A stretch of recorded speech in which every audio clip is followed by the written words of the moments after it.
You know what that means. It's time for a brand new episode of The Draft Show presented by Miller Lite. I am David Hellman. I assume most people listening to this are listening and not watching, but Jeff Kavanaugh with the very animated introductions for everybody over here in the studio. Brian Broaddus, Kyle Yeomans. Guys, I'm coming back from a brief vacation, so I feel like it's been a minute. It's good to see y'all. What's going on? Great to see you as well. Did you have fun? I did, yeah. It was really great just letting y'all handle all the free agency madness, all of the anger and angst. And that was a pretty well-timed vacation there, Dave. I'm not mad about it. How we doing, Brian? Doing great. Just kind of banging through these guys. Man, you're going to wake up one day and it's going to be the draft. Yeah, tell me about it. It's March 22nd. And that's what's crazy about this. And, you're getting the pro days knocked out. These quarterbacks are all going this week. Texas A&M rolls with a couple of guys that you're going to have coaches probably interested in. So, yeah, it's a good week. I'll give you – you know what? We'll play Choose Our Own Adventure today because there's a few things I want to hit. You kind of alluded to it right there. We can start with sort of a pro day wrap-up because there's actually a decent amount of things happening in the world of pro days right now. Or we can sort of look at what the Cowboys have done since y'all were last on the air in terms of free agency and how that affects our thoughts on the draft. What would you rather do first? We're going to do both. Yeah, talk about your football team. Okay. Talk about your football teams because that might carry you to what you might do in the future. Which it's actually, I can hear the eye rolls from here about how significant the moves are. But it was a busy few days for the Cowboys, getting pretty involved. Literally, right after y'all go off the air on Thursday, they start adding James Washington, Dante Fowler come on from outside the team. They bring back Leighton Vander Esch on a 1-year deal.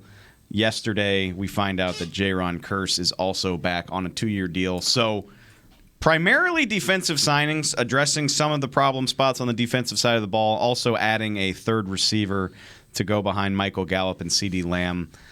How, and for my money, this is quintessential Cowboys in the sense that most of these guys are going to fill the holes on your roster without changing your draft strategy. You're not going to go away from somebody in the draft because James Washington is here.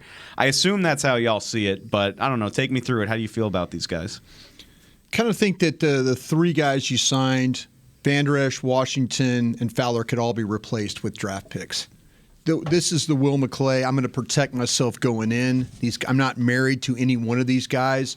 If Dan Quinn somehow magically makes Fowler play really well, and say Washington fits into what they're trying to do in the room, then maybe that's the possibility of those guys. But you're right. This is the Cowboys just protecting themselves in case things don't work out like they need to in the draft. And Fowler is very Cowboys, where it's former top 5 pick, has had NFL success, but for 2 years he hadn't been a good NFL player. And so, but he's going with Dan Quinn now. Yeah. And so he's going to be Dorrance Armstrong, I think, is clearly like starting over Dante Fowler. I left out Dorrance. I'm sorry. Yeah. Good call. Dorrance Armstrong also agreeing to come back. But that's going to be a rotation to a certain extent. Sure. But yeah, Armstrong would be that number one in that rotation. I think a lot of people hear the name Dante Fowler and it's like, heck yeah, dude, we got our other starting defensive end. And I'm like, hey, I don't think you did. I think you got a fun, athletic speed rusher that at one time was really effective. And that one time was 3 and 4 years ago. So he's not too old to still be good at football. So there's reason for optimism, but you did not get a top 2 defensive end on your team. No, this is Dan Quinn doing a great job last year of bringing guys on. And so Will's asking him, hey, Dan, what do you think? Fowler's out there. You have any interest? He said, yeah, I know the kid. I could probably help him. This is where like last year, we weren't talking about Kearse. The Kearse signing was we were thinking all the bad safeties that they'd always signed, and this wasn't going to work. I know when Jeff and I were doing radio together, it was more about, this is a special teams guy. This is a guy that, maybe a special teams guy. If he had to play safety, you were going to be like, oh, my God, what's he doing out there kind of thing. So this is your hope that maybe Dan Quinn continues the magic of picking guys that he formerly had and then making it work. And to continue the hope train, I think James Washington's kind of the same thing. Yeah. James Washington is a guy that I'm really trying. Kyle, maybe you can help me out. You're a pro broadcaster more than I am. Okay. I'm trying to find a way to be nicer about saying he's never been a good NFL player. Like James Washington. You're right. That's not very nice. He's been on a roster. He's legitimately made catches. mediocre along the way. I Right. mean, that's the best way to put it. So like James Washington, however you want to measure it, for NFL receiver play has not been good. But where you would draw hope if it was like, oh, okay, he's going to be the Cowboys' third receiver, then you would be leaning on, I think, well, I remember in college, he's not a burner, but he was a really good deep threat. Like he made plays down the field. He was in Pittsburgh with an old man whose arm was shot. And so you can rationalize your way to thinking he could be decent here. I don't think he's a starter on your team. No, I think you're drafting one. Jeff's right. I mean, he's never developed a game underneath. There's never been a shorter intermediate game to him. You know, when you talk to the guys, the pro evaluators around the league, and they say sometimes he doesn't even catch the ball deep now. You know, that's the thing. Again, this is one of those signings, inexpensive. If it doesn't work, if the fifth receiver, sixth receiver's better that you found, boom, you move on. I can't help but think about the fact that the Steelers are gods at finding receivers. Like, they're so good at it. You go back to Antonio Brown. At least for a season or two. Whatever. Hey. I go all the way back to Hines Ward. Okay, fine. Hines Ward. Santonio Holmes. Santonio was a pretty high pick. Yeah. Claypool. Deontay Johnson is doing it for them. Went to a Pro Bowl this year. But we knew that was going to happen. He's a third-round pick. He was drafted after. That was the league's fault. I told them to pick him. He was drafted earlier. after James Washington. That's all I'm saying. Let me brag on one of my hits. I'm just saying the fact that he hasn't found the success people were looking for in a place like Pittsburgh is interesting to me. Not that he can't find it here. He was on the back end of a career of Ben Roethlisberger, though. True. He's never had a quarterback, at least in his prime enough, like Dak Prescott, to be able to push it down the field. Ben or to be couldn't able throw to the try ball and from do me it. to Kyle. Exactly. And neither could Mason Rudolph either. Yeah. So either one of those guys couldn't find it. This plays into where I wanted to go next, because I think if I'm stacking it, you look at the names we all just said, if I'm stacking it, receiver still looks to me like the position most in need of a draft pick. Left guard. They haven't signed a guard. I'm talking about like the guys that the positions that they have addressed. Yeah, I mean, right now, and there's still plenty of time left to sign a veteran guard. Right now, that left guard spot just looks like glaring. It's a blinking red light in terms of what they might want to do in the draft. But so receiver to me still looks like a problem spot, even with Washington. For me, safety, knowing that Jaron Kearse and Malik Hooker are both back here on multi-year deals. Not saying you couldn't draft one, but I'm sort of looking away from that. Mm-hmm. And as a guy who just said that James Washington's never been good and Dante Fowler hasn't been good for more than 2 years, I think potentially you could be good at safety. Like Malik Hooker was coming along and getting better as the season went along and playing Year more. two. Jaron Kearse was great, but I guess the league didn't buy into his 1 year sample size, and so you got him on a great bargain. Yep. You might be really good on the back end. When's the last time that we've sat here legitimately a month away from the draft looking at these positions of need and you haven't had a secondary position really up at the top of the list at all? Woodson It's been a long Roy time. Williams and whatever the corners were, maybe. I will take Stingley if he comes rolling down there. Sure. See, but that's kind of the same thing with anything here is if the right player is there, don't go away from your board. Pick the best player there. I do think they're short in free agency still. They need to sign a guard because I don't think you can sell yourself or your fan base on McGovern because you tried to. You already tried to. And I agree. Like it was we benched a guy, so you're up, buddy. And then a couple weeks later, just kidding. I'm just not about that. I think they need to sign a guard. They could sign a linebacker. You're still short there depth-wise. Yeah. But outside of that, do you feel you're okay almost with ready to draft. I don't feel like you don't feel good. But Zadarius Smith, I think, isn't official yet. But I mean, he tweeted out a quote from the Purple People Eater, so I feel like he's probably going to be a Viking. Yeah. If I'm not comfortable with what they're starting defensive ends. Like if you play a numbers game, you could go, okay, my starters are Tank and Dorrance. Mm-hmm. I have Golston, Basham, Fowler. You're almost there, kind of there. You're forgetting a piece of this that I think is important. He doesn't play end. Talking about the Micah. His name's Parsons. Micah. Micah Parsons. So that I gives you honestly- 6 edges. Like, in theory, you could go. That could be your active roster. knowing that Micah has that potential, Yeah. I kind of feel fine. I'm not saying it's great. I'm definitely not saying Dorrance it's is great. like your standard D end, and then it's like, hey, we're rushing the passer now. Excuse me, Mike is coming down. Basically, yeah. I'm going to point out a concern we all should have, and when it comes to this guard position, is the fact that the scouts really, really push for McGovern. I mean, that grade was a 1-2-1. Yeah. That's a top of a second-round grade. The offensive line coach wanted nothing to do with him. Now you're in a position where who is going to win this battle? Is Philbin going to win the battle over the scouts, or the scouts going to feel scarred that they pushed a guy that Philbin didn't like? And then all of a sudden, now you're in Coaches a get to bench people. That's what I'm saying. To be fair, Philbin wasn't here when Connor McGovern was drafted. No, though. but that was he a but whole different staff. he saw that he got to work with the player. Yeah. He basically he got to put the player in there and then pulled the guy to the point where he could basically say, also, I'm using the word basically a lot, but he says, hey, all right, scouts, I showed you the guy can't play. You want me to put another guy in there? You want me to play with somebody else? I'm going to put Connor Williams back in there. This is where I worry a little bit about such an important position that there might be the biggest divide.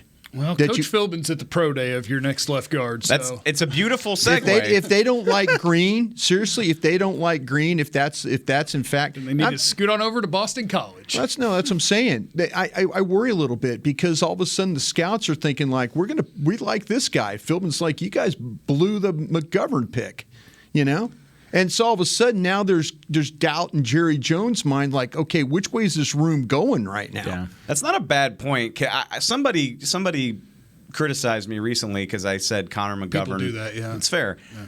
I said Connor McGovern has been a disappointment since he got drafted, and they were like, "Well, he was like pick 90. How could you? He was at the their grade on him was a high second round grade." And what I said back was like, "Look, I get that he was a late third round pick, but the hype on this guy was that like the league had made this terrible mistake letting him fall to that spot." Yep. We just used Jason Garrett's pet phrase, "blinking red light," and that hasn't been the case. So that does make me curious. And so Joe Philbin he's in College Station right now, right, along with Adam Dirty. A lot of prospects down there for them to look at between the two of them. Yep. What do you think that process looks like? Well, Joe Philbin looking at Kenyon Green and being like, okay, this is the guy that y'all like. Yeah, and to Jeff's point, then this is where, Philbin. This is my experience of being in that room. Coaches carry a lot of weight, and so what happens is when it comes down to, scouts might be pushing for Zion Johnson. Someone like, well, we worked out this Zion Johnson and we really like him a lot and he can do this and he can play tackle and he could do, all those things. And, Philbin might say, no, Green's a better player. And then the scouts will say, well, he's not athletically attesting a better player. What do you want? How do you want to play your guys, Joe? What we've learned about you is you like the guys to have a little mobility and a little, and so there's going to be an argument there. And it might turn to the point where they don't, we'll see. Do they end up with the guy that Joe Philbin liked or the guy that the scouts like? And maybe they'll like the same guy. Maybe it will be the same guy. But you've got a little doubt now in my mind, and because the scouts loved the Connor guard McGovern. And Joe's like, nah, not so much. How uncommon is it for there to be like wide disagreements about like first round caliber players? I get it if you're arguing about a guy down the line, but one of these guys that most of the draft community agrees is like a top 30 pick. You guys do you have a guard in the first round? Is Zion Johnson a first round guard for you guys? Yeah, him and Green. Yeah, okay. I'm there too. Yeah. Okay, so you guys got first round grades on those guys. So to me, if that's the case, that'll be interesting that the debate. I don't know. We'll see if they have first round grades on both those guys. But to me, I kind of feel like, though, that, and I know in this organization, the coaches went out. We've seen the drafts before with the Tristan Hills and the Tacos and people like that. Coaches went out here, and it's been that way for a long, long, long time. Mike McCarthy's now on the road scouting. He never had to scout in his life, in Green Bay. but he's also probably looking at the situation like, the thing about replacing me with Dan Quinn. Dan Quinn's out there every day. Maybe I should get my big rear out there and do some scouting. Let me get some of these Pennsylvania kids. Hit the pavement. Well, he's hitting Penn State. Damn right. Worked out last year. His schedule is like Penn State. He's going to Ole Miss, Pittsburgh. Those are both Penn. on Thursday. Yeah. So I mean, he's trying to get out there because again, we give Dan Quinn a lot of credit for the way this defensive side of the ball was shaped. Speaking of pro days, speaking of defensive side of the ball, probably, I mean, we can hit Kenny Pickett's hand size if y'all want to. He got bigger, baby. His hands magically grew an Still eighth had of those an inch. gloves on, didn't he? Yeah, right. Mm-hmm. But the big development coming from the pro day circuit is a crappy one, unfortunately. But David Ojabo, the Michigan edge, tore his Achilles during his workout. I hate how callous it is to immediate. This is a life altering injury. I'll take you there. Take him at 56. That's all right. I mean, that's where I'm going. The poor kid just lost a lot of money. Jeff doesn't know how to be nice, so just take me there. The poor guy just lost a decent amount of money. I think it takes a pretty severe injury to drop your draft stock. Because even, you remember Jeffrey Simmons, the defensive tackle? Yeah, Mississippi State. And he still went 18th overall with the torn ACL. He sure did. And he got out there for some of his rookie year. A blown out Achilles in March, you're probably redshirting. Yeah. There's a pretty good chance you're not going to play this You're year. not that guy at the Rams. Yeah, so you're probably not going to play football this year. Cam Akers, yeah. And in David Ojabo's situation especially, I view him as a guy that is a rookie. Yeah. Would have been hey, it's time to rush the quarterback, go in there. Yeah. Not necessarily He's not an it's every first down and 10, player. let's go play football. Well, I'll tell you what, you got this so right. I think he's a designated pass rusher who's going to develop as an edge guy who now is going to miss his rookie year. So I think his range just went from 15 to 25 to 35 to 60. And that's I think you're exactly right, and I hate it for him because that was the thumbnail on him to begin with was raw guy, not ready to not do a lot everything. of football. Yeah. And that explosiveness is the one way that he consistently wins. And Achilles, like an ACL, I go, And Achilles, you at least partially raise an eyebrow. Like, are you going to fully get that back? Because he needs everything he had back. Yeah.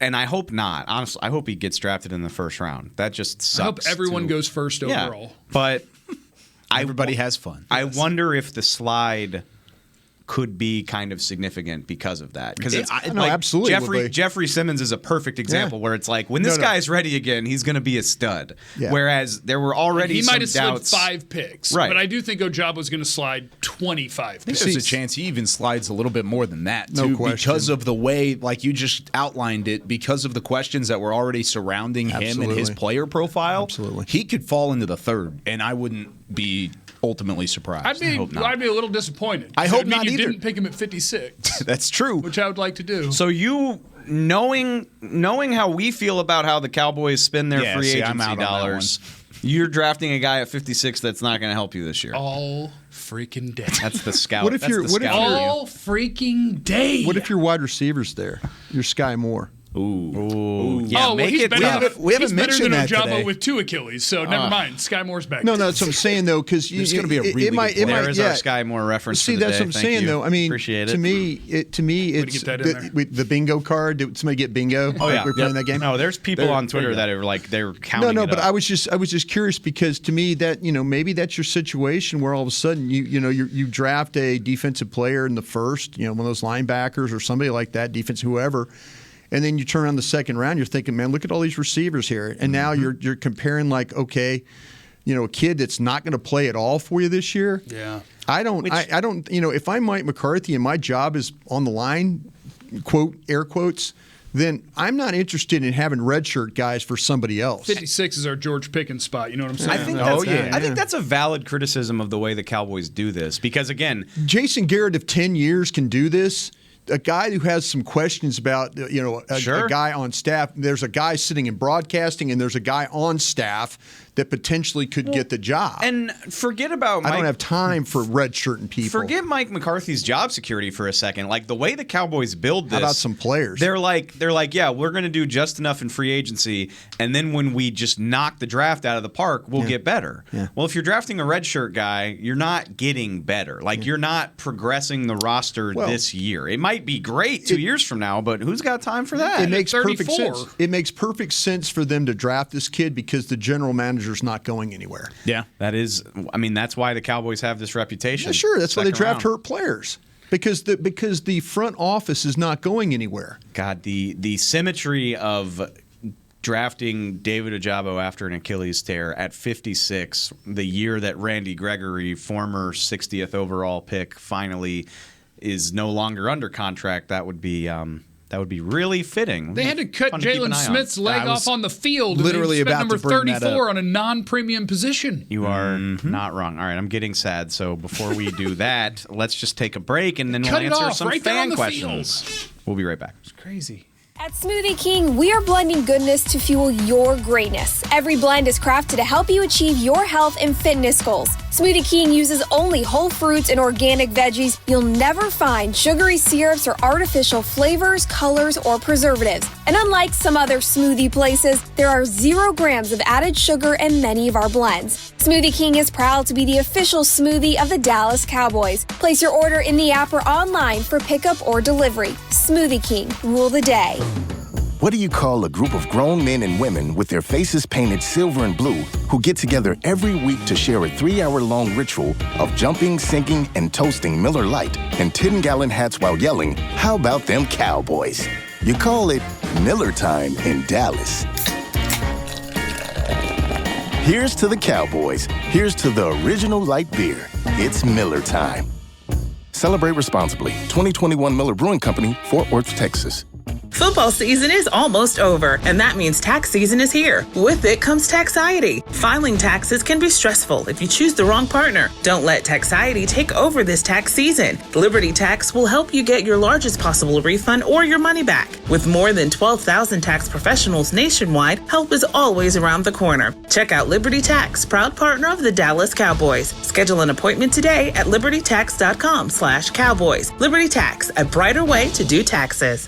Hey, Cowboys fans, if you're thinking about attending a game this season, visit cowboystravel.com to book your travel package today. Stay at the team hotel, have dinner with a Cowboys legend, and experience AT&T Stadium's exclusive VIP Owners Club. Also, tour the Star, get autographs from your favorite players, and talk X's and O's with me, Mickey Spagnola. The official travel partner of the Dallas Cowboys will take care of all your travel needs. Visit cowboystravel.com.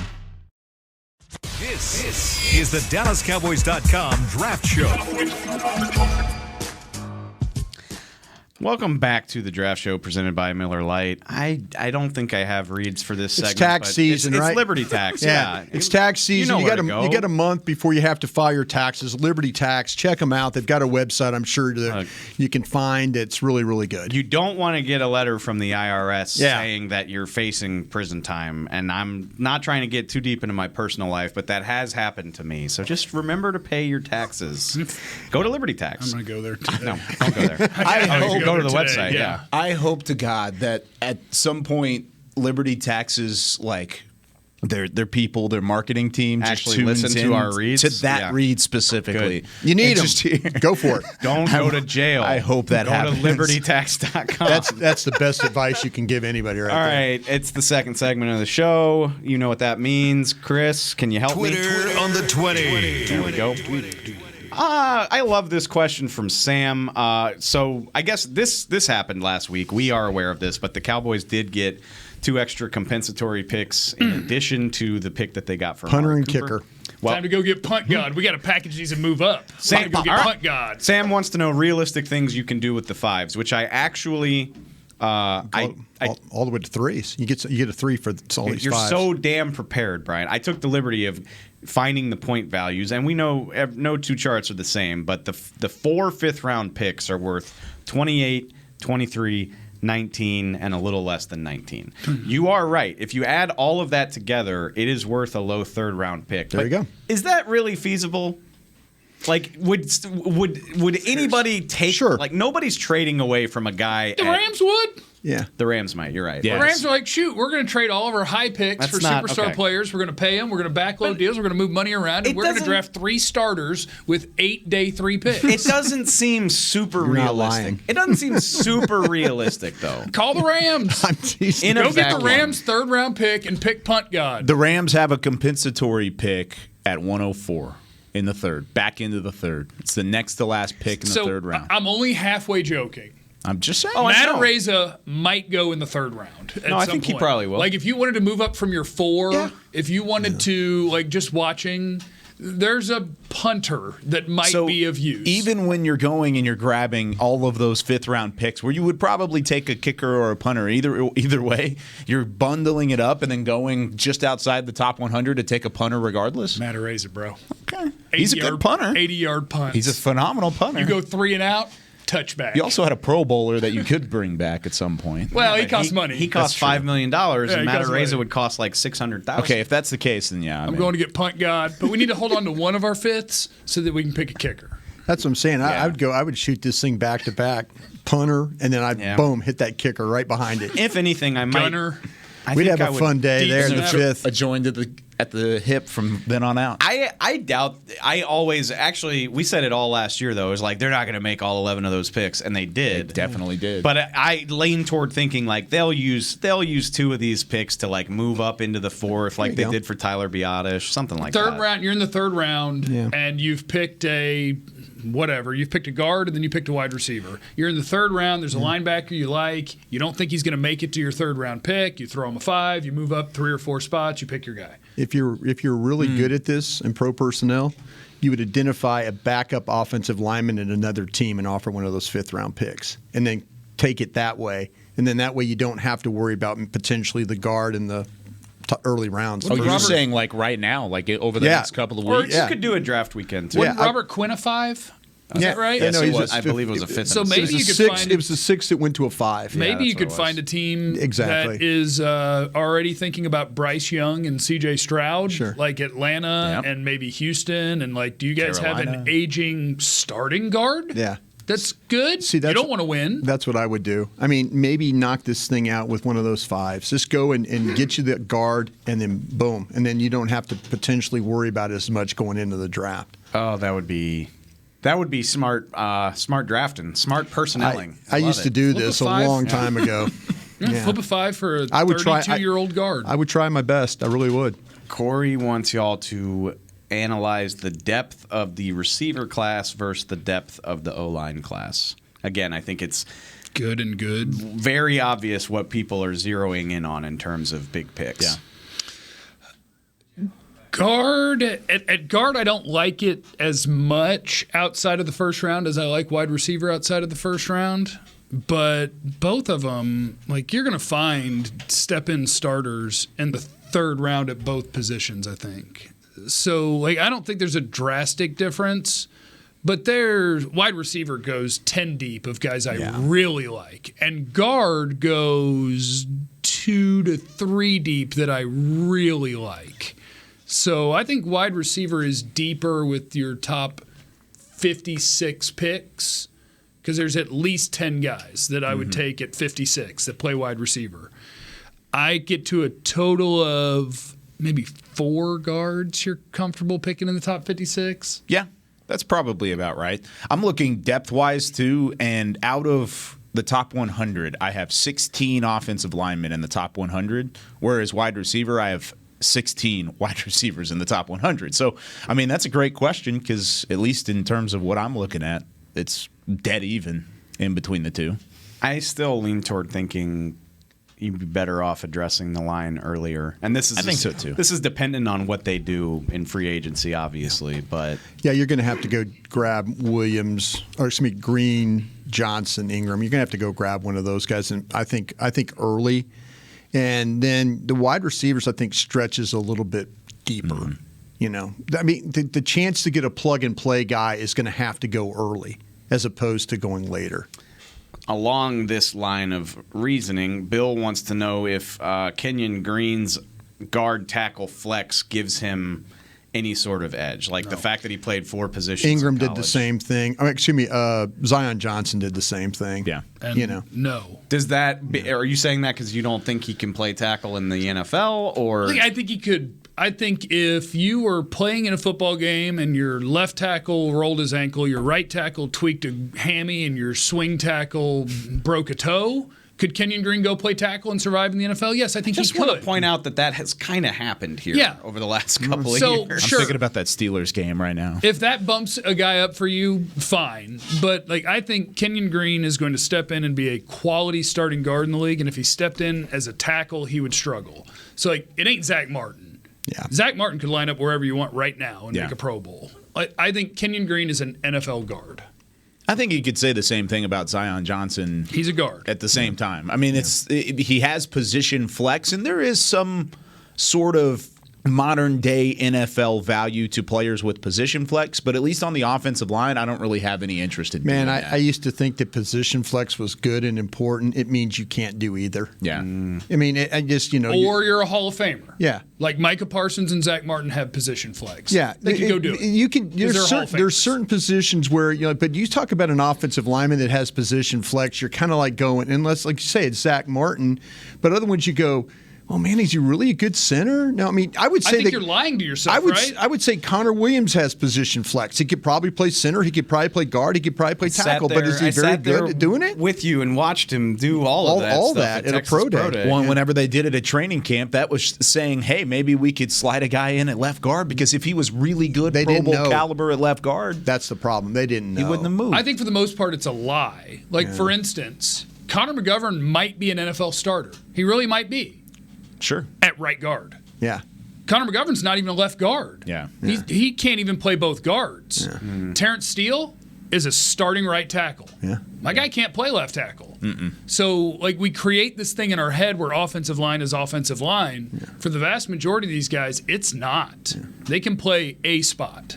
Terrence is a right tackle. Connor, unfortunately, is a right guard. He can't play there because Zach Martin exists. I think position flex is made up most of the time. You're talking yourself into something. I think you're trying to be he's right. You're trying to give yourself a reason to take the guy. Yeah. And he's the 48th player on your roster, and you're going, is there somebody better out there that we can find? Is there somebody? And then you play him, and then you really realize that. Yeah. A first-round guard can play tackle in college football. Yeah. A first-round center could play tackle in college football. NFL's different. No. It's different. I think it's real, but I think you're right that it's very overstated. It is. Give me a guy that's great at one thing. It's a nice buzzword. Yeah. It's a nice buzzword to make us feel good about a player. Yeah, I agree with that. SR wants to know if you recall, their first 6 picks were all on defense last year. They've primarily focused on the defensive side of the ball in free agency this year. Are we seeing them tip their hand for a very offensive-heavy draft? And we're sitting here giving a lot of breath to offensive line and receiver, so it makes me wonder if maybe yes. I think in the first 2 rounds, yes, but it's still wide open. I don't think you're going to see the first 6 picks roll off the board, and it's all going to be on the offensive side of the football because of where to put them. Well, that too. But you look at the value of where this draft lines up, and it lines up value-wise at offensive line and wide receiver. So why would you not take advantage of that by taking either one of those positions in the first 2 rounds? I think if you took it to the extreme of trying to make the case of how offensive could it be. If the top 2 guards were gone and Tyler Linderbaum wasn't and they liked him, they could take a center in the first round. Mm-hmm. They could take a guard in the second round. They could take a receiver in the third round.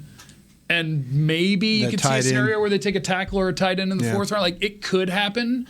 I would bet 3 of their first 4 picks are offense. I think I completely agree. I would put money on that. Really, if you look at a depth chart, the only position, and again, I'm not saying it's rock solid, but the only position that I'm looking at on defense where I'm like, oh, I don't know if you want to play a game with what you got here. Linebacker? You're short a linebacker. Probably linebacker. You're short. Other than that, I think you can roll the ball out and play football with the rest of what you have on defense. Unless you had injuries. McQuamu, I guess, technically is your fourth safety. Yeah. They so still you could have- do it. they still- yeah, Donovan they got Wilson's Dono. 3. Wilson, Yeah. I think they're in a situation right now, too, that if I'm Jerry Jones, I walk in that draft room and say, listen, you MFers, I don't want to hear anything about offensive players unless it helps Dak. Okay? And you tell me, you guys line this thing up however you want to do it.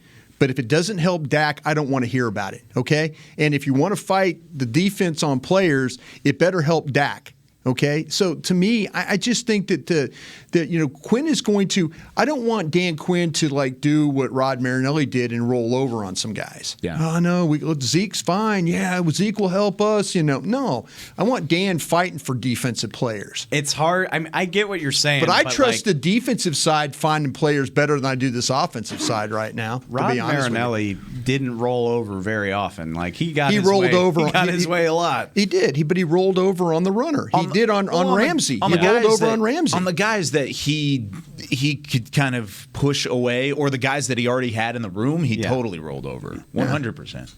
Rob Marinelli was a beast. That man, while we were doing live coverage of the draft, he's a interviewed wonderful him, man. we went to break, and he goes, come with me, man.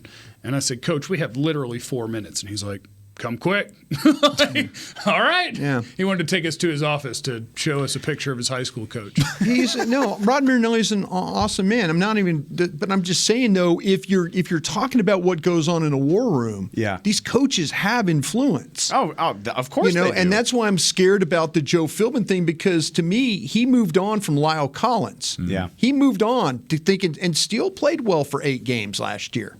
He really did. You won like 6 games of him playing. Yeah. So I mean, to me, that says something. But I'm like I say, I'm Jerry Jones. If you're talking about offensive guys, it better help number 4. Well, I was just going to ask to back end off of that. Do you think that it's going to be offensive heavy then early on? No, like I say, I think you have to keep an open, especially with your picking. You have to keep an open mind about it.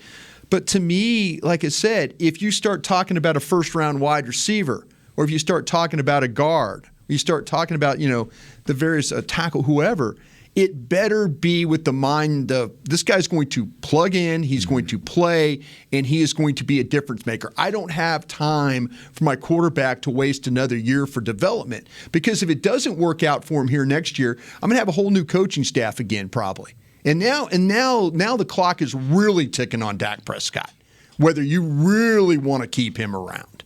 Can we get Brian in the war room? Can we figure it out? He spent time there. He's been in there. They got sick of hearing his crap. I'm just saying.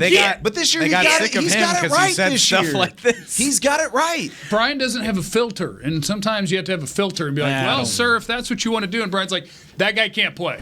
That you shouldn't. You're going to pick him. He can't play. I just want you to know. So when you're firing people at the end of the year, remember I told you that dude can't play. Okay? Take me behind the curtain real quick. How often in your years in the Cowboys war room did Jerry Jones get like fear of God? Like, listen, you MFers. Like, how often did that happen? No, in the meetings. But like, how often? Oh, often. Yeah. He, that whole thing. Jerry was really good at listening. But Jerry also listen here, and we were all, and yes, sir, attention, hop to, but that's what a general manager does. Yeah. Your general manager walks in there and says, listen, I don't want to hear crap about this guy. And, when you get scouts that waver on guys, I don't know, man. I don't have time for you wavering on this guy. Mike Zimmer wavered on. One day, Mike Zimmer's like, yeah, I like this guy, this defensive back. I like him. Next day he comes in, I'm not so sure. I look at Mike, I go, what the hell are you doing? I go, you got these scouts. They don't know what you're thinking right now. This is not going to do us any good. And he's like, well, I'm just not sure. I'm like, you're talking to people on the phone instead of trusting your own damn eyes. And that's the problem. See, to me, if it's not helping, we're trying to evaluate this quarterback really right now. I mean, it's going into year 7. Yeah. And the landscape of what we've seen right now in football is we're moving on from quarterbacks. If you can't play, hey, Matt Ryan, goodbye. All these quarterbacks are kind of moving along. Yeah. You know what I mean? That's what I'm saying. We're in an era now where people used to be just terrified of losing their quarterbacks. And Nobody now it's cares like, anymore. nope. Poor Matt Ryan. Well, He's I'm like, I've just been here saying, for 100 years. You tried to just run me out of town, and now you came Atlanta- back to me to tell me you love me again. We're moving on. Atlanta is taking a $40 million cap hit. Think about that. That's what these people think about these quarterbacks sometimes. I just can't believe they didn't rip the Band-Aid off last year. They restructured him, then traded him. I don't know if that last... And we think the Catboy has problems. Oh, my God. I think that last 6 minutes was probably the closest we've gotten to, like, Brian in office versus Brian on air. I wish everybody... We gotta sell an experience with you, watching tape and just talking trash about the old days. It was beautiful. We ran over. Sorry about that. No, but there's a couple things. I'm just going to extend it into the third segment, so we'll just keep this conversation going when we come back from this break.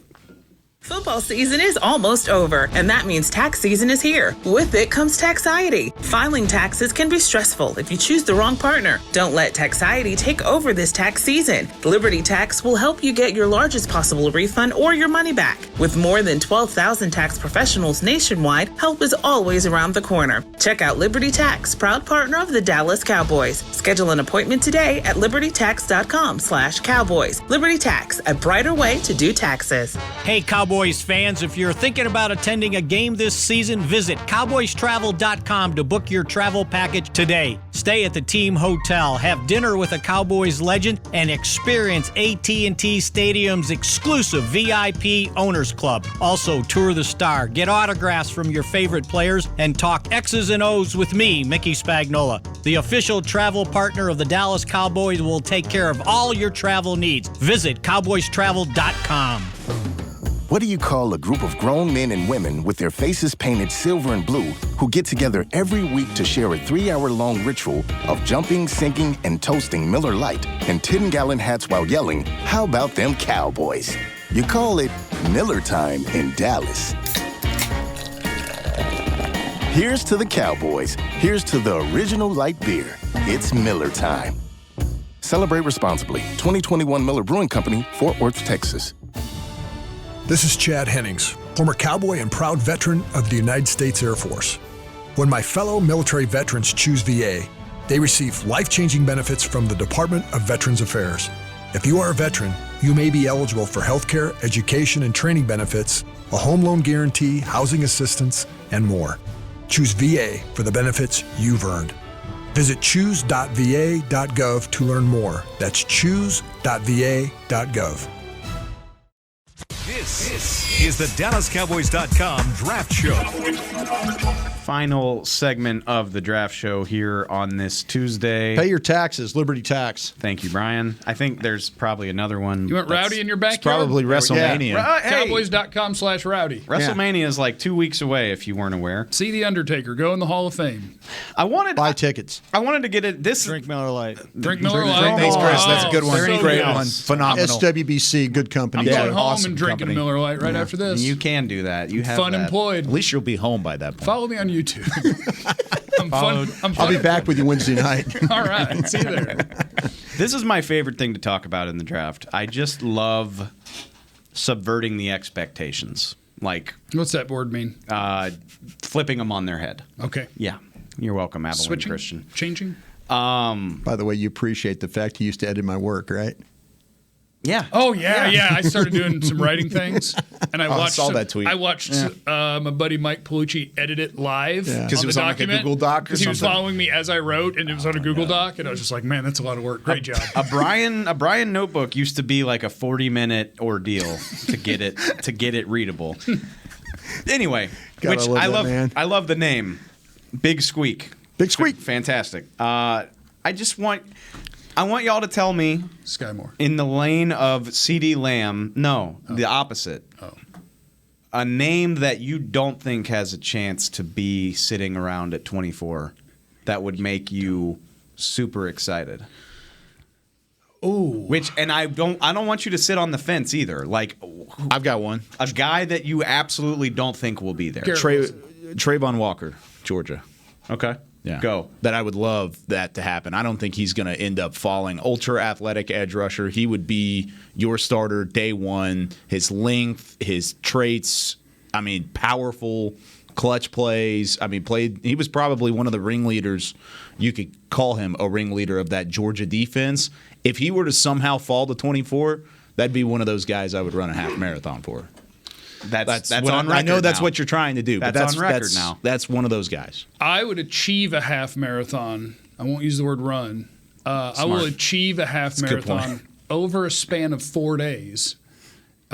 So however many miles it is a day to add up to a half marathon. 3.5. Yeah, it's not that bad. Okay, so 4 straight 5Ks? Yeah. Over a period of 8 days, I will achieve a half marathon if Garrett Wilson makes it to 24 and gets picked by the Cowboys. He's my top wide receiver, but I have no idea the order these wide receivers are going to go in. Drake London at USC could be the first receiver off the board.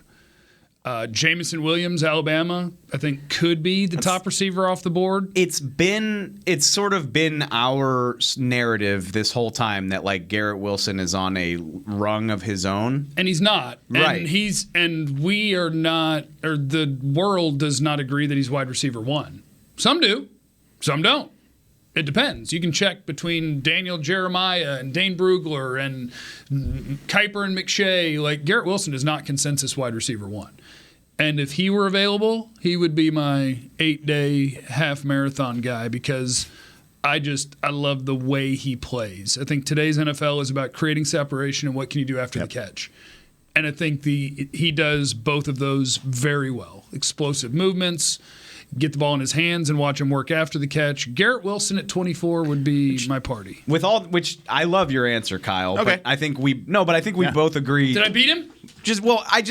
I can't imagine a scenario where Walker falls. And I don't think Kyle I agree. can I can't. That's why I said it. Right. You told me who you were certain is not falling. Aiden Hutchinson. You did exactly what I wanted you to do. Fair. I also don't think Garrett Wilson will be there at 24, but I think it's a little more realistic, the scenario that Jeff is painting. There was a time in my life that I believed that Trevor Penning was going to be there, the tackle from Northern Iowa. It's no way in hell now. Really? No way. Your answer should be Charles Cross. Well, I mean, there's a decent chance he's OT4 and he's your OT1. Yeah, but that would be fun. I just have, but I just knew that those 3 guys weren't going to be. I knew all the tackles were not going to be, but there was a time because Raymond, the kid from Central Michigan, a lot of people mocking. They send me those mocks and they mock him. I'm not fired up for him. I'm not as fired up. If they picked him at 24, I'd be devastated. I would be hurt. And I'm seeing him being mocked in the first round. A lot. I don't know if I would be to that point devastated, but I would rather have somebody else. I would flip to the Bengals. I would follow Lyle to the Bengals. I mean, you've got one guy already in that Hop room. on the bandwagon, baby. I just kind of feel like, though, that Penning was a guy that maybe that if it got kind of wiped out, that you're thinking, man, there is a mean, big, nasty tackle. And I really, really liked him with the possibility when Lyle Collins was still here and then moving Lyle Collins. And then people were saying, well, he can't bend. Well, Lyle Collins can't bend. Maybe the hip's giving him a little bit of a problem and he can't bend to play guard. But that would be, and another one would be, of a name that I thought might not be there that probably won't be there that I thought would be there was Chris Olave. Mm-hmm. I really thought that Chris Olave would be. I think there's a chance that he might go ahead of Burks from Arkansas. I think this wide receiver tandem. I mean, the first 5: Jamison Williams, Treylon Burks, I love Garrett James Wilson. Williams. Yeah. I do too. Drake London, Chris Olave. Those are my 5 guys in order. Skipped a guy. And that's who was your Sky Moore, of course. Oh, okay.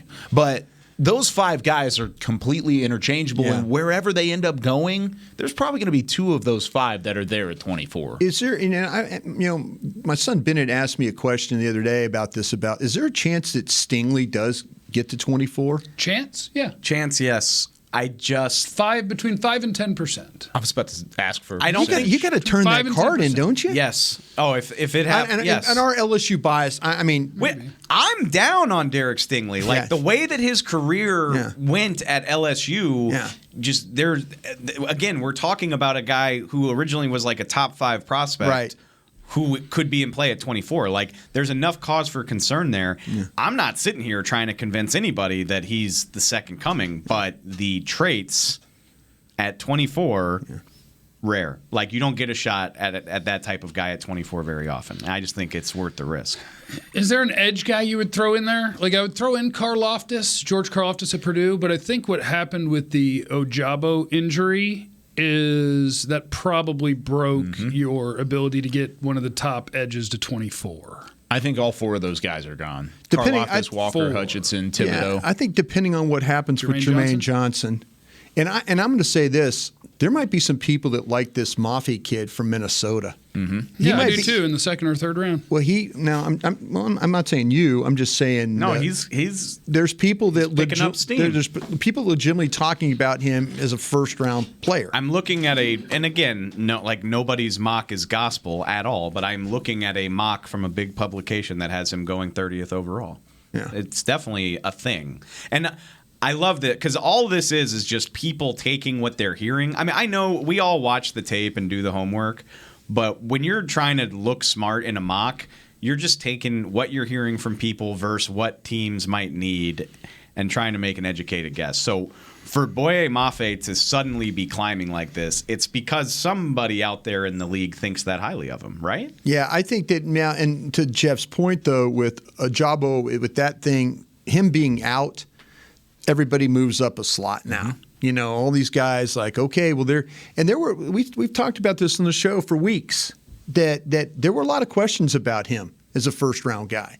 You know, he hadn't played a lot of football, you know, in the background, all these things like that. Ojabo? Yeah. I mean, they literally hid him on rundowns. Like, they took him off the field. Yeah. Yeah. So, I mean, that's one of those ones where you're thinking, boy, this one's got a chance to be really, as they used to say, the boom or bust. I know at one point you had said that your friends were saying Jermaine Johnson might have been a little bit higher than anticipated. Yeah, the scouts were saying that the media scouts were a little too high on Jermaine Johnson. And Does that flip with Ojabo's news now? Oh, no, I kind of feel like that I wouldn't move Jermaine Johnson. The fact that guy, he transferred from Georgia, and every Georgia film you throw in, I was watching Georgia. I was watching the Kentucky Center, the other night, and all of a sudden all you see is Wyatt. Yeah. Mm-hmm. Luke Fortner. Fortner, yeah, and I'm like, he's trying to block these Georgia guys, and he's doing his best. When he plays Missouri, he's really good, but when he's playing against Georgia, it's like, hold on to your rear, kind of a thing. 4 first-round picks. Yeah, but that's what I'm saying. It's almost like that was a generational defense or something. But that's where Jermaine Johnson was part of that at one time. You kind of get it, like, if he was at Georgia, we'd probably be talking about him as him, Walker, that kind of a thing. Mm-hmm. I mean, he's that good of a player. I wouldn't. I think the thing the scouts told you about the media, you media scouts have him too high. I think there's a lot of guys that are saying, well, you media scouts probably had him right. He'll get in the top 20. Yeah, maybe a top 20 pick. Along a similar line, it's kind of the opposite. Instead of guys that we don't think will be there, I couldn't help but notice McShay and Kuiper put out their latest mock this morning. Boy, Kuiper, goodness gracious! Which, he's a crusty like me, Jeff. If you haven't seen the pick for the Cowboys in this particular mock is Tyler Smith out of Tulsa. Wow. So that would be shocking. Y'all's reactions tell me everything I need to know. Maybe at 56. That'd be shocking. Definitely in the third. But see, but what's happening is these are hints because the first time I saw Tyler Smith, the Tulsa tackle, listed as a top 50 player was Daniel Jeremiah at NFL. Yep. Yeah. He had him as like number 20, late 20s or 30 or something like that. And when you see something like that you're not seeing elsewhere, it comes from somewhere. Mm-hmm. And so you raise an eyebrow and you go, oh, maybe Tyler Smith's going to be a first-round offensive tackle. If the Cowboys make that pick, there's different ways to do the draft show. Like talking about what's realistic and what they might do. And I know, Dave, that's kind of the lane that you exist in, right? That's where I try to go. I exist in the lane of I watched the players. I'm just going to give you what I think about them. If they take Tyler Smith in the first round, that'll be a bad pick. Tell me more about him as a player. I mean, we've talked about him before. I don't care. We have to do 2 of these a week. He doesn't have very good technique overall as a blocker. Nope. When you watch him play, I mean, he's more about trying to bully you and beat you up than anything. He catches a lot of blocks too. There's nothing about the punch and the drive and the things like that when you associate with offensive linemen. He's more of he'll take the blow and then trying to kind of wrestle with you and stuff like that. And, that's the thing. I mean, he puts himself in some bad body positions. Mm-hmm. When you watch him, you think that Terrence Steele at times like turns into like hopping on one leg and trying to do that. This guy's 324 pounds and people move him around like that. But that's the problem I have. I think he's just on a grab and hold on to his guy instead of a guy that's just moving people out of the way. I think you have to teach him to play offensive tackle. Yeah. I think you have to rebuild him literally from the ground up. Yeah. Like He played tackle at Tulsa, but you have to reteach him. I mean, in terms of, I would probably put him in at guard. I just mean in terms of he doesn't do anything right. Yeah. Like his punches don't land, his feet and his hands don't work together. Man, so the base doesn't work, even though he is strong enough. So like what he is a guy that people are going to be like, well, he's big enough and he's athletic enough. Now we have to teach him. So I was about to say, when you hear about, so this guy just sounds incredibly raw. When you hear about these types of players, it's usually because they're super freak athletes and you're just banking on them putting it together. Is he in that? Do we think he's in that caliber of athlete? See if I can find his athletic He's strong. He's got strength. Yeah. But in a lot of times he relied on his strength to get him out of that trouble, to get him out of the poor hand placement and the poor footwork and things like that. It's one of the reasons why he ended up at Tulsa and not at an SEC school along the way. It's because he has the strength to be a Division I into pro caliber backup sort of deal, but if he's going to be a pro starter, you're going to need to reteach him quite a bit. Just an example, just going through my notes here, of the 2 of the 3 games I watched, he had 3 holding penalties. And that just shows you when you have holding penalties, what do we associate with? Connor Williams, we associate bad body position. Say getting off balance. Yeah, that's when you have to hold. Desperation. You have to, and you don't want to get your quarterback hit. Mm-hmm. So if you're going to have a bunch of holding penalties because of bad body position, how are you going to play in the NFL? I mean, I'm watching him play against Ohio State and Oklahoma State and people like that, quality competition. Those guys, we're evaluating them, and I'm looking at him going, man, he's always on the edge of holding. And maybe he grows out of that. But the fact that he likes to catch blocks all day, I'm not into that. Yep. Interesting. Very. And no, I mean, when Kuiper made the pick and I saw it, I went, man, not for me. Not for me. I mean, there's probably 7 other guys I would rather have than that. I just washed. I do. Okay. I don't want to. No, I have no idea. I'm just making a joke. But even but he's talking to people in the league. No, that's mock drafts. This time of year, I mean, we're all doing these mock drafts, and we're 4.0, and you're just trying to throw things at areas. But I will say, and like the draft industry has come so far since Mel Kiper was like the guy. Yeah. But Kiper, McShay, Dane, Jeremiah, like we just said this. Bucky Brooks. When one of those guys throws a name that isn't in the normal list, my ears perk up. And it's 2 of them now, because Jeremiah has him ranked high, and now Kiper put him in a first round mock. And Kiper did say, I read the description of it, and he mentioned and another option here would be Zion Johnson, who goes 2 picks later for him. Yeah. So just pretend they picked the right guy. I just think it's important to note, because again, that's how we started this whole draft class in the first place, was like, beauty's going to be in the eye of the beholder from about pick 16 the rest of the way. Yep. So a guy that we at this table collectively think of as pick 45 could be pick 24, and it shouldn't shock us, even though it probably would in the moment. Well, right? You remember I brought up Tyler Smith just from hearing stuff at the Combine, too. One of the second show with Dane, we had brought up Tyler Smith as an option. But when I brought him up, I wasn't talking about 24. I was talking about 56. Yeah. I was trying to get him to 56 and maybe fall a little bit. Maybe they didn't take a tackle in the first round. Now at 24, I would be relatively disappointed. Real quick. And by relatively, I mean completely. Very? Okay. Yeah. But you try to be nice about it. That's what I'm trying to learn. Yeah. I'm trying to be nice. When you don't have a nice thing, you could go a long way toward just packaging your mean stuff a little bit nicer. Right. Kyle's very good at it. I'm trying to figure that out. Yeah, but people also look at me and they're like, you're soft. And that's not the case. So. Yeah, I don't think of you as soft. Diplomatic. I think of you as a diplomatic is a good way. Diplomatic doesn't mean soft. Real quick before we get out of here, I did Brian and Kyle, somebody. Why not me? Because not me. You told me. Only not me. You told me off the air you hadn't watched him yet, Jeff. So why don't you just let me do the diplomatic stuff? Why don't you just let me make an offhand comment on purpose, and then you don't. Can we talk about Alec Lindstrom really quickly? Sure. Not as like a first round prospect, but I feel like when you talk about centers, everybody talks about Linderbaum a lot, but never him. I kind of feel like Luke Fortner from Kentucky is a better player. And I picked up Luke just late here the last couple of days. But when you talk about Alec, Lindstrom. I mean, he's a left-handed center, which we saw with Creed Humphrey last year. So it's kind of weird when you watch tape and you see the left-handed center. He doesn't have the size, but the footwork and stuff I really, really like. I think this guy, he's probably not going to – I don't think he tested particularly well.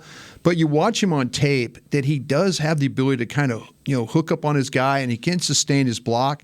The toughness, I thought the point of attack was really, really good. I saw him reaching wide techniques. And when I mean wide, like the ones and the threes on the outside, he was able to get his head across a couple of different times.